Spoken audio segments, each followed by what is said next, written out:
Oi, gente, tudo bem? Mais um Fran Franceschi no ar. E a minha convidada de hoje é uma mulher que já está há 30 anos no ramo da medicina.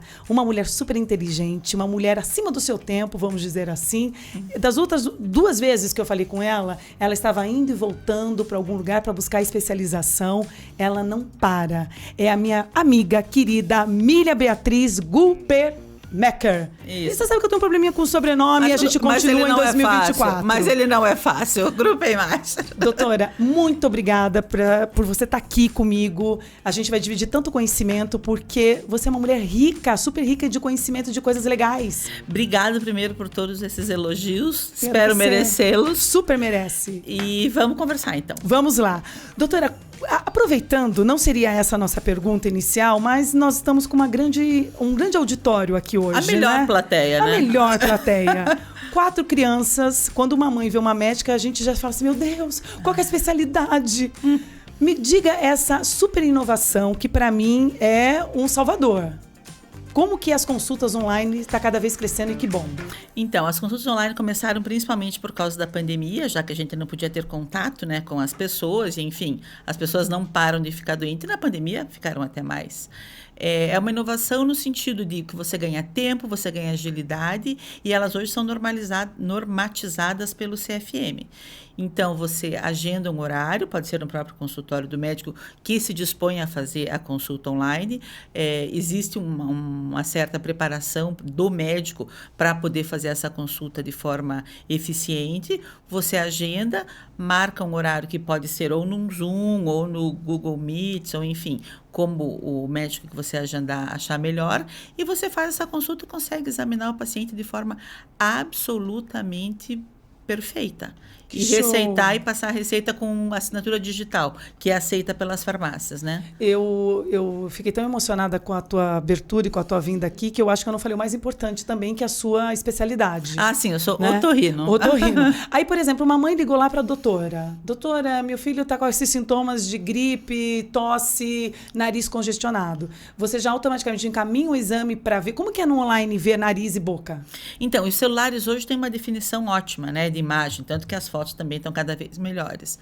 Aí eu peço para você pegar uma lanterna, iluminar a garganta. Tem algumas manobras que a gente consegue fazer na orelhinha ou no ouvido, ou mesmo de adulto, porque a gente atende adulto online. Você consegue fazer isso e eu vou vendo em tempo real o que está acontecendo, e com isso a gente, pelos sintomas, a gente consegue, e pelo exame físico que a gente faz com a ajuda de lanterna, de alguns lugares que a gente pode examinar, que você examina e me passa, a gente consegue determinar, ou pelo menos fazer um tratamento. Claro que não substitui uma consulta presencial, mas substitui aquele teu tempo. A gente pode começar o tratamento e você se adaptar e ir no consultório 2, 3 dias depois. Você pode estar viajando, pode não ter tempo, pode não querer esperar num pronto-socorro 3, 4 horas, sei lá. Não, e eu vejo assim por mim, porque nem sempre quando acontece a gente já sai correndo, não fica esperando para se programar para deixar uma criança com um ou com outro. Eu já aconteceu de ir com os 4. Sim, e você vai colocar os 4, sendo que um está doente e 3 estão bem, exatamente, do lado de 50 crianças que estão doentes. Aí geralmente o Du vai no encontro, pega as outras crianças, mas já está lá, já se contaminaram. Não, e daí estaciona carro, às vezes está chovendo, Curitiba é frio, né? Então, tudo isso. E mesmo a parte estética que eu faço também, a rinoplastia, a blefaroplastia, a primeira avaliação pode ser feita online também. O que facilita, porque se você mora no interior e quer fazer a cirurgia aqui, essa primeira avaliação pode ser feita online. E depois você também consegue dar uma manutenção. Você consegue... Sim, a manutenção é muito tranquila de fazer online. Agora, doutora, falando de uma coisa que cada vez mais as informações estão chegando e nós, mulheres, a gente tem essa coisa muito para autocuidado, cada vez ficar mais bonita e tal. De um tempo para cá, essa palavra rinoplastia cresceu demais. Cresceu mesmo. Eu sou, assim, muito leiga nessa questão, porque... Para mim, a rinoplastia estava associada quando você tinha algum desvio de septo, não simplesmente por conta de harmonizar o rosto. Ou não tem nada a ver? Tem tudo a ver. A rinoplastia, ela hoje, o otorrino faz bastante rinoplastia, como cirurgião plástico, mas os otorrinos fazem muita rinoplastia, porque inicialmente você começa com uma queixa respiratória, dificuldade para respirar pelo nariz. Aí isso evolui para um caminho natural de que, já que você vai mexer no septo, chama septoplastia, você aproveita e faz toda a parte estética da cirurgia nasal, que daí chama rinoseptoplastia. Que show! E esse foi o último curso que você foi para fora? Não, eu fui dar uma aula de rinoplastia masculina. No Congresso Europeu em Verona. Masculino, então, ou seja, tem tudo diferente, do feminino para o masculino. Não, os parâmetros são diferentes, né? O homem não quer um nariz arrebitado, fininho. O homem quer sempre um nariz mais reto, um nariz com uma angulação nasolabial, que a gente fala, né? Menor. Não é que seja a cirurgia, a técnica cirúrgica em si não é diferente, mas os parâmetros são. Os homens, em geral, têm a mandíbula maior, dependendo do tipo de rosto, o homem, em geral, tem um nariz menos delicado, digamos assim. Entendi. Eu acho, então, que eu tenho um nariz masculino. Eu tenho um nariz... Não, você tem um nariz proporcional, você é uma mulher alta. Porque eu não gosto muito do meu nariz. Não, a gente pode resolver, mas exatamente, o nariz tem que agradar ao dono do nariz, não ao mundo. É verdade. Mas assim, eu agora que eu tô mais em visibilidade, a gente começa a se ver mais, né? Sim. E aí eu já tô mexendo nos dentes, já não quero me transformar, mas algumas coisinhas ou outras você pode melhorar. Mas, Fran, uma coisa que a gente tem que pensar é que a gente se vê em uma dimensão. Como que a gente se vê? Em foto, por isso que aumentou provavelmente a rinoplastia e todo esse autocuidado com preenchedores, ou mesmo cuidado de pele, cílio, enfim. Porque a gente se enxerga em uma dimensão. Uma selfie é uma dimensão. Quando a gente se vê de lado, por exemplo, pode ter uma sombra que você não tem aquela sombra para quem está te olhando, mas na foto aparece a sombra. Aí o teu nariz parece torto. Ele não está torto. O que tem é a sombra no momento errado. É verdade. Então, a gente é 3D, a gente não é 1D. E também tem a questão muito dos filtros, né? Que conseguem mostrar que você podia ser mais bonita do que você já é. Só que você não será igual ao filtro jamais. Você não será igual ao filtro jamais. Exatamente.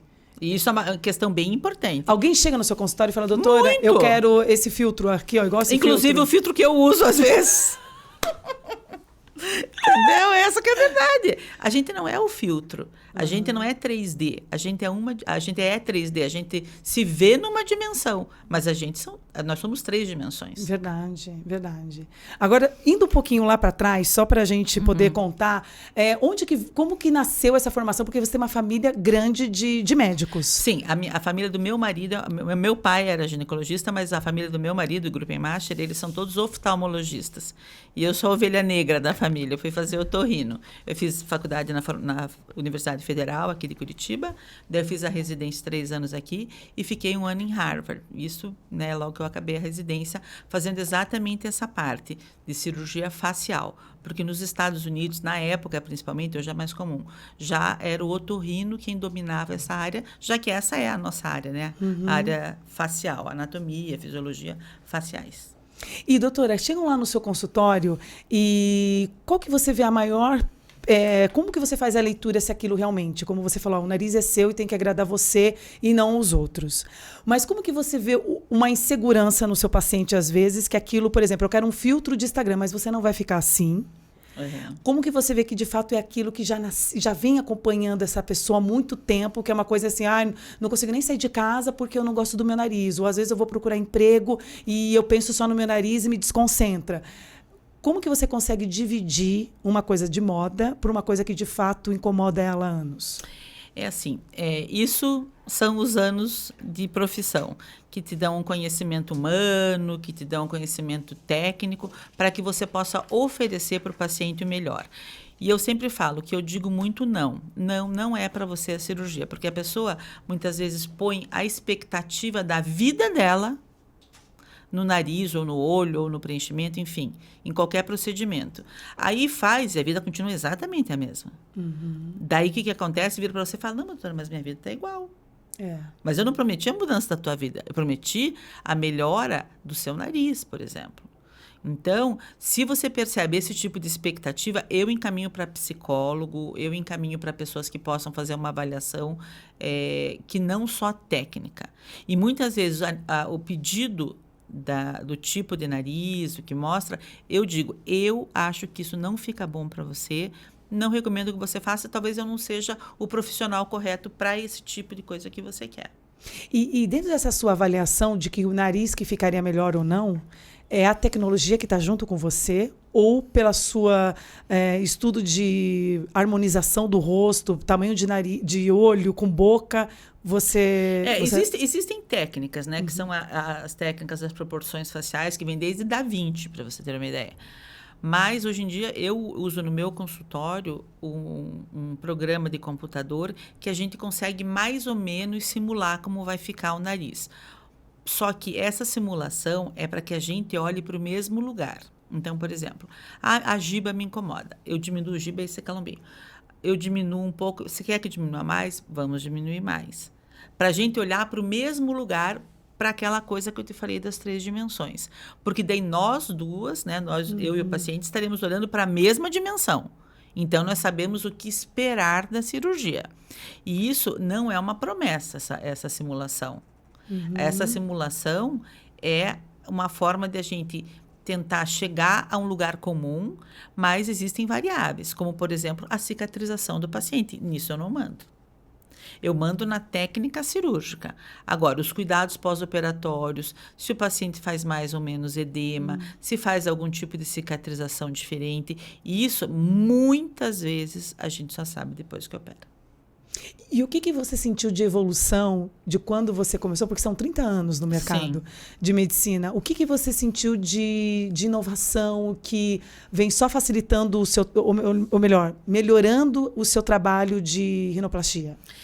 Existem algumas coisas que melhoraram o trabalho da rinoplastia, que são alguns medicamentos, a anestesia com alguns medicamentos que fazem com que você sangre menos, então você tem menos edema, você entra de manhã e sai de tarde do hospital, na maioria das vezes, não se usa mais tampão, eu pelo menos uso a técnica, porque era horrível. Você sair do nariz, eu tive o nariz operado e usei 2 dias de tampão, hoje em dia não se usa mais, você sai respirando, isso melhorou, mas houveram pioras também, como por exemplo, as câmeras fotográficas disponíveis a todo momento na sua mão, as pessoas dizendo, nossa, você é bonita, mas olha, esse teu nariz está meio estranho, olha o nariz da fulana, podia ficar bom em você. Como que a gente vai saber isso?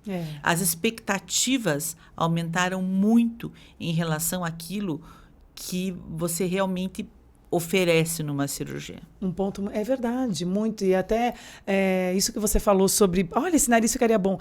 Tem muito disso, né? Desde para uma cor de cabelo, roupa. Para tudo é isso. Para tudo, a gente não é tudo que está na moda que fica bom para você, não é tudo que... Todas as cores que ficam boas para você, não é. Então, a consciência do médico, do profissional falar não... porque deve vir loucuras à torta direita, né? E é difícil falar não, porque o paciente se sente desprestigiado. E não verdade. É um desprestígio, ao contrário, é um cuidado, respeito. Né? É um cuidado. Já aconteceu alguma coisa que você possa dividir aqui com a gente, de coisa assim absurda que chegou no seu consultório e você teve que barrar? Já, uma paciente que tinha um nariz lindo, tinha feito 5 cirurgias, 5, inclusive uma delas com costela, com reconstrução, tirou a própria costela para reconstruir e dizia que o nariz não estava bom. O nariz era perfeito. Perfeito para ela, perfeito como nariz isoladamente. E ela falou, não, meu nariz não está bom, eu não estou bem. Mas aí você manda para uma avaliação psicológica, tem dismorfia corporal. Ela enxerga outra coisa e não o que realmente é. Poxa, é muito louco isso. Né? Muito louco. E acontece, não é pouco que acontece. Hoje em dia, principalmente para os jovens, né, que são mais influenciáveis. Você veja as meninas com 15, 16 anos querendo fazer rinoplastia e já querem preencher o lábio, e já querem fazer botox. Verdade. Quando eu vi o meu filho de 17 anos com mais ruga que eu pensei, opa, eu exagerei no meu botox. Porque 17 anos não tem ruga. As rugas que tem são as rugas funcionais, normais, dinâmicas. Então, a gente também tem que prestar atenção em tudo em volta para poder... E é isso que eu te falei. Por isso que os anos de experiência fazem com que a gente consiga fazer essa avaliação, não só técnica, mas uma avaliação emocional do paciente, saber o que ele realmente está buscando.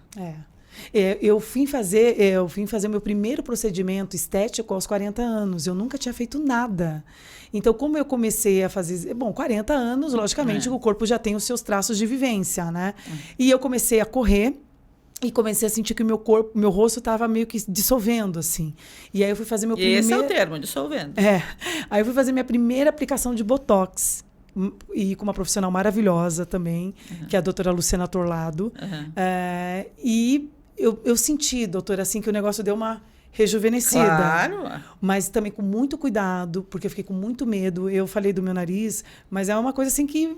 Né? Acho que não tem uma mulher que fala, meu nariz, isso eu acho que é normal da gente, do nosso ciclo de mulher. Mas eu tenho muito medo de me transformar demais assim e perder um pouco a minha essência, porque eu acho que a cicatriz, ela tem história, né? Toda cicatriz, ela leva uma fibrose. Então, não, por exemplo, eu vou fazer uma plástica no rosto, vai ficar só essa cicatriz em volta da orelha. Não. Ali vai fazer fibrose, diminui o fluxo sanguíneo, a qualidade da pele pode ou não melhorar, dependendo de quanto você tire de pele. Então, a avaliação é global. Não, ali não tem um nariz, tem a Fran, tem a história da Fran, tem que tem filhos, que tem... O Botox, eu acho maravilhoso. Eu acho maravilhoso, porque fecha os poros, melhora a qualidade das rugas, mas você também não precisa ficar tudo esticado, porque não é o natural. Exatamente, não. Né? E eu acho que a partir do momento que a gente tem muitas informações, a gente também precisa saber até onde que realmente aquilo vai nos fazer bem e a gente não está meio que influenciado pela massa, né? Você precisa saber o teu desejo real. Se o desejo é teu... Exato. Ou se o desejo é de alguém que ficou ali... Exatamente. Ou você está num momento ruim que você acha que fazendo aquilo a tua vida vai melhorar. Bem isso. Agora, doutora, indo para essa área que para mim é fascinante, a última vez que nós nos encontramos, você estava indo para Nova York para dar aula. Não, eu estava para Verona. Para Verona dar aula. Me conta, porque eu acho tão bacana quando a gente tem profissionais nossos aqui, indo para fora, agregar, levando o Brasil. Eu acho isso muito bacana. Tem 2 congressos grandes, que é a Academia Americana de Otorrino e Cirurgia Facial e a Academia de Plástica Facial e a Academia Europeia de Plástica Facial, que são os 2 maiores congressos mundiais, digamos assim, e tecnicamente falando. A gente foi convidado para dar aula sobre o nariz masculino e foi muito, muito legal o congresso, que é um congresso que até não é tão grande, você entra em contato com grandes nomes da cirurgia mundial. E daí eu fui lá para falar um pouco da nossa experiência aqui, porque também o nariz latino, ele é um pouco diferente, né? Nós somos uma mistura. Sim. Nós não somos assim, o nariz italiano é aquele tipo de nariz italiano. Sim. O nariz do brasileiro é alemão, com italiano, com mestiço. É um nariz mais misturado. Nós no sul até um pouco menos, mas nós temos um nariz mais, com uma cartilagem um pouco mais fraca, com a giba um pouco maior. Às vezes o nariz tem características que são, o nariz é uma característica, os olhos são outra, então essa harmonização. Então, eu acho que a nossa experiência sempre é enriquecedora nos congressos. E você foi falar desse assunto específico. Sim. E o que você vê de tecnologia de lá vindo ajudar os nossos trabalhos aqui? Tecnologia em si não tem. O que tem é técnica operatória, né? Que daí por exemplo, como eu te falei, você descola um pouco menos no lugar para diminuir o edema, até as fraturas ultrassônicas, que algumas pessoas usam mais, outras usam menos. O nariz com técnica aberta ou fechada. A experiência de cada um é importante, porque cada um percebe um pulo do gato. Exatamente. E vários pulos do gato te dão um lugar mais seguro para o teu paciente. E o que vai mais no seu consultório? Homens ou mulheres nessa questão de mudança? Olha, é um meio a meio, mas eu atendo bastante homem. Talvez até por isso que eu sempre me disponho a dar aula do nariz masculino, porque eu acho esse universo masculino da beleza um pouco mais... Os homens têm até menos expectativa do que as mulheres. Eles querem melhorar, mas eles não querem a perfeição. Nossa, é perfeito isso. Realmente, a gente busca uma perfeição que inatingível. Inatingível, porque aí você arruma uma coisa, depois você quer fazer outra coisa, e depois uma coisa puxa outra coisa. É bem isso mesmo. Né? E os sinais da idade vão acontecer para todos, você queira ou não queira. É verdade. A gente está melhor. Eu acho que uma mulher de 40 anos, dos anos 80, era, em termos de beleza, muito aquém do que a mulher de 40 anos de hoje. em termos de beleza. Mas a gente tem que cuidar para não ficar todo mundo com o mesmo rosto, né? Exatamente. Todo mundo de lábio grosso, todo mundo de maçã do rosto de lentes, alto. Todo mundo... de lente, teclado. De teclado, né? Mentex. Eu Mentex, escutei esses dias, eu exato. adorei o Mentex. Parece um monte de Mentex, né? Então, a gente tem que cuidar, porque tá todo mundo com a mesma cara. E quando que, de fato, a pessoa tem que perceber que ela realmente tem que fazer por uma questão de saúde e não por uma questão estética? A pessoa que precisa de um tratamento de rinoplastia é porque ela já não está conseguindo mais respirar mesmo? Não consegue respirar, não consegue pelo nariz, né? Respira isso. pela boca, naturalmente. Não consegue respirar pelo nariz, ronca. O ronco não é a única causa do ronco, não é o desvio de septo, mas é uma causa bem importante. E às vezes o nariz muito torto, a rinoescoliose, que a gente chama, né? Quando o nariz é muito torto, também é uma coisa muito feia, né? Um nariz assim. Então, é um nariz que realmente... Aí você tem que procurar um profissional, não só por questões estéticas, mas porque a parte funcional precisa ser melhorada. Rinite alérgica, não que a rinite não vai melhorar, porque é uma doença imunológica. Mas se você melhorar o espaço de ar a entrar no nariz pela correção do septo e dos cornetos, é fácil entender que você vai respirar melhor, né? Nossa, gente, eu nunca tinha parado para falar disso. Não é que você vai curar a rinite, não estou dizendo isso, porque a rinite não tem cura. Não tem, mas se você tem um desvio de septo e a rinite, você vai mexer nos cornetos, que são a unidade funcional do nariz, e daí você vai melhorar a respiração de qualquer forma. Então, a tua rinite parece que melhorou. Na verdade, melhorou o espaço de ar que está passando ali, né? E agora, falando assim, mais essa pegada de mãe, que eu, quando eu não estou na pediatra, eu estou na otorrino. Tem alguma dica para as mães que a gente pode dar, ainda mais se tratando de Curitiba, né? Que tem horas que está muito frio, é úmido e agora esse calorão. Tem alguma dica que a gente... E também alguma coisa assim que é mitos e verdades? Calor, pode dar sorvete? Existe essas coisas? Não, calor pode e deve dar sorvete, porque você nem tem como segurar isso. Uma coisa que eu acho bem importante e que talvez não seja tão enfatizado é a limpeza nasal com soro fisiológico. Tem vários produtos prontos que já são... em puff, os meus filhos fazem sozinho. Exatamente. Isso ajuda muito. Porque, veja, o nariz é um filtro. Você limpa o filtro, você concorda que o germe não chega? Sim. Né? Você não precisa fazer isso 10 vezes por dia, mas se você fizer 1, 2 vezes por dia, independente de inverno ou verão, você vai diminuir o número de germes que vai ter na via aérea. Com isso, pode diminuir o número de infecções. Não com o rinossorozinho. Rinossoro mesmo, porque aquilo vicia também, né? Não.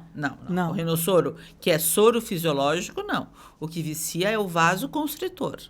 Entendi. São coisas diferentes. São coisas diferentes. E você pode lavar até com a água da torneira. Tá entendi. Tudo bem. Então, o rinossoro, tranquilo. Aquele que a gente dá uma borrifadinha, pode. Pode. E aquele, logicamente, que aqueles que eles fazem já sozinho, também. Lindo. Até a água da torneira você pode usar. O nariz é aberto para o meio externo. Então, se você pegar a água da torneira num cotonetinho úmido e lubrificar, você melhora o batimento ciliar, melhora as defesas locais e tira a secreção. Isso é uma ótima dica. Isso é um conforto danado, se respirar bem pelo nariz, né? Ótimo. E agora também com a consulta online, agora a gente já sabe... Você não vai mais sair de casa. Não vou sair de casa, vou pôr os 4 sentados. Doutora, olha aqui, ó. É isso. Isso mesmo. Eu queria agora falar mais sobre as questões do Congresso e o futuro da área que passa por quais fatores. Por exemplo, o que vai mudar? O que você sente, viajando bastante, o que você já analisa que vai ter uma grande mudança na área de otorrinolaringologia? É isso aí. Eu não sinto grandes mudanças técnicas na parte de nariz, de respiração. O otorrino também faz parte, ouvido e laringe, né? Eu acho que o ouvido, provavelmente, é quem vai ter com implante coclear, que é uma aquisição de audição através de uma prótese, né? Eu acho que o ouvido talvez caminhe um pouquinho mais em termos de tecnologia, mas eu não sinto...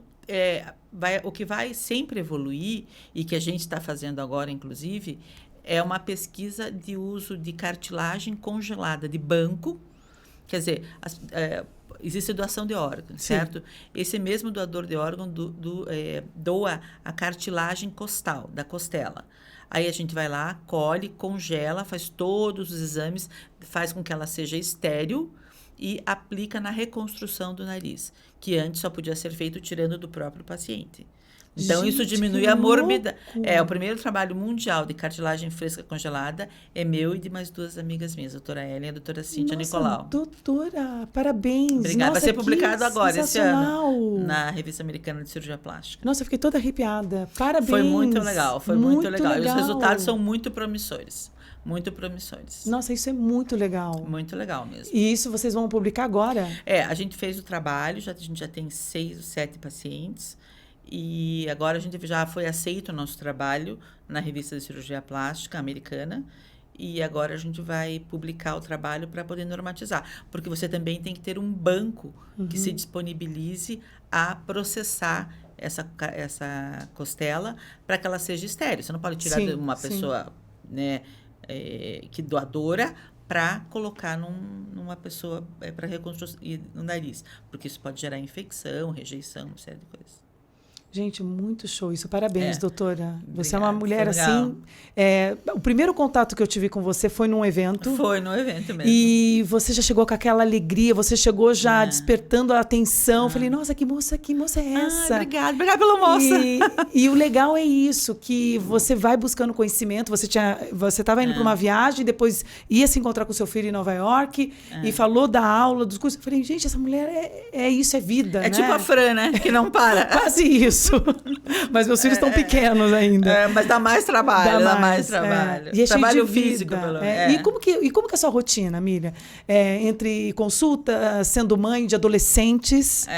Como que é essa loucura toda? Olha, é bem administrável. Vou te dizer que o teu futuro é bom. Que bom, amém, Jesus. Na frente você vai ficar bem. É verdade. Esses dias uma moça me encontrou e falou assim, olha, olhou para mim e falou assim, é corrido agora. Mas daqui a pouco cada um vai estar fazendo as coisas e você vai sentir saudade. E eu sinto piegas, que eu acho que eu sinto mesmo.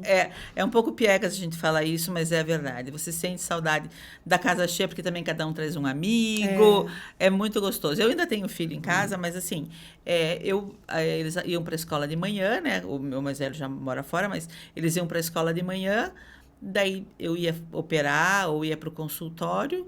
E à tarde fazia consultório e operava também. Mas eu ia, sempre até eles terem uns 10, 12 anos, eu parava no meio da tarde do consultório, ia buscá-los na escola, deixava em casa e voltava para o consultório. Porque esse momento mãe passa, né? Passa. Você não pode perder a tua vida profissional, mas esse momento mãe passa. Chega uma hora que eles não querem a gente tão próxima. É verdade. Igual, eu trouxe eles, né? Tá aí a minha... Que são os lindos, a minha turma toda. E aí tem pessoas que falam assim, mas não é loucura, né? Nas férias, Fran, como você vai fazer? Mas eles vão junto. Gente, isso aqui vai passar tão rápido, doutora. Muito rápido. Então, assim, é cansativo, mas eu também tenho prazer de ficar com eles. Eu também acho. E é legal isso. E realmente uma coisa que você falou, eu sou mãe, mas o fato de eu estar agora nesse momento aqui fazendo o podcast é falar assim, eu sou mulher, eu tenho necessidade da minha vida profissional e eu não quero deixar de ser mãe. Então é muito tudo misturado. É uma coordenação, né? Uma coordenação total. E já você vai ver, eles já têm a vidinha deles, vão ter os depois da escola, vão ter a vidinha deles, daí você pensa, meu Deus, por que eu não fiquei mais com eles? Então, esse arrependimento é pior. Então é melhor a gente se correr que nem uma louca, mas dá tudo certo. Eu até lembrei, quando a gente se encontrou, você estava indo para Nova York, eu não sei nem o que eu vou fazer lá em Nova York sozinha. Eu falei, gente, é isso que eu preciso um dia, ficar sozinha. Porque é importante também, doutor, esse momento sozinho. Quando eu vou, eu falo, olha, porque ele trabalha, eu falo, ó, eu tô aqui, a hora que você quiser, tô lá. A gente pode fazer alguma coisa juntos, mas eu também não quero atrapalhar. Chega uma hora que você atrapalha os filhos na vida deles. E assim, é uma coisa que você não pode ficar magoada, porque você deve olhar para trás e pensar, meu Deus, eu vivi tudo que eu tinha enquanto eles precisavam de mim. É verdade. E a gente não pode ficar chateada que, não, eles não querem ficar com a gente. Porque isso é um caminho natural, que depois a gente volta também. Volta com os pais novamente. Então, é bom viver todas as fases intensamente. O que eu queria fazer uma pergunta, porque, infelizmente, você viu que aqui voa, né? Não, a gente pode passar 2 dias. Pode passar 2 dias que isso vai que vai. Eu queria falar mais com você sobre se você sente como que você enxerga hoje essa parte de saúde de Curitiba? O que você vê na sua visão, como você viaja muito, tem essa experiência até mesmo com formandos e tal. O que você acha? Porque para mim Curitiba é maravilhoso, mas sempre a gente pode melhorar. Sim. Na sua visão, o que a gente poderia melhorar na questão de saúde aqui de Curitiba? Eu acho a parte toda de saúde bem organizada em Curitiba. Até a parte do SUS no Brasil todo é melhor do que em qualquer lugar do mundo, mesmo os países socialistas. Sim. Até a gente teve um grande sucesso no Covid, porque o SUS foi um grande sucesso. A gente tem que reconhecer, né? Existe aí esse acesso à saúde. As pessoas reclamam porque não é tão rápido, não é... Mas também não tem como isso acontecer. A saúde, o custo saúde é dólar. Uhum. A gente paga a saúde no Brasil em real. Então, a diferença é 5-1. É verdade. Então, fazem quase um milagre. Uhum. E se não fossem grandes médicos que se dispõem a fazer isso de uma forma praticamente gratuita, não teria esse caminhar. Eu acho que sempre pode melhorar no sentido de você triar melhor os pacientes, para que não fique gente que realmente não precisa ocupando lugar de gente que precisa. Então, às vezes, essa triagem pode melhorar. Eu acho que isso poderia acontecer. E as especialidades, né? Uhum. As especialidades têm uma demanda enorme. Hoje tem os médicos de família, por formação, médico de família, residência nisso, inclusive, que eles conseguem encaminhar para os especialistas, talvez um número menor, resolvem mais no primeiro atendimento e encaminham, o que desafoga um pouco as especialidades, em termos de medicina socialista. E a parte de rinoplastia também a gente consegue pelo SUS? Você consegue em hospitais escola. Uhum. Então, porque os residentes têm que aprender a fazer, né? Tem sempre um orientador para fazer, como no Hospital de Clínicas, em Curitiba, no Evangélico Mackenzie, eu acho que tem também, no Angelina Caron, aqui isso da região, né? Em São Paulo tem na USP, Unifesp, você tem, mas aí há uma fila maior ainda, porque, claro, que a medicina desses hospitais de escola também privilegia a doença e não a estética. Então, você consegue fazer, mas demora um pouco mais. Show. Doutora, a gente já está no final da nossa conversa e sempre no final do nosso podcast eu faço uma pergunta. Entre tantas coisas que você já viveu, qual a mensagem que você pode deixar para os nossos ouvintes? Eu acho que, para mim, hoje, na minha vida, a coisa mais importante é viver tudo intensamente. Tudo. Quando você estuda, sempre ser o seu melhor. E eu tenho uma frase que eu adoro: vida boa e vida ruim dá trabalho. Qual trabalho você quer ter? Eu prefiro da vida boa. Eu também. Uhum. Então, vamos trabalhar pela vida boa. Que show. Maravilhosa. E você tem rede social? Você alimenta a sua rede social? Dá dica de rinoplastia, de otorrino? Faz perguntas. Não sou das melhores porque não sou dessa geração, mas faço o meu melhor. E lá. como que você está lá, então, na rede social? @doutora Miriam Gruppenmacher. Doutora Miriam, tá, depois a gente vai colocar aqui porque a questão do sobrenome é complicado, né? Então a gente vai seguir você na rede social. Muito obrigada pela sua participação. Obrigada você pelo convite. Foi super gostoso. Com essa sua, eu espero que as pessoas lá do outro lado sintam essa energia que você tem, essa mulher forte, esse poder. Obrigada. E muito obrigada pela sua participação aqui. Obrigada a você. E você já ganhou 4 pacientes. Sim. Tá? Online. Online. Obrigada. Muito obrigada, doutora. Obrigada. Muito obrigada a vocês e eu espero que vocês continuem mantendo essa rede do bem, ou no Spotify, ou no YouTube, fazendo essa rede crescer cada vez mais. E muito obrigada pela participação de vocês. Até mais.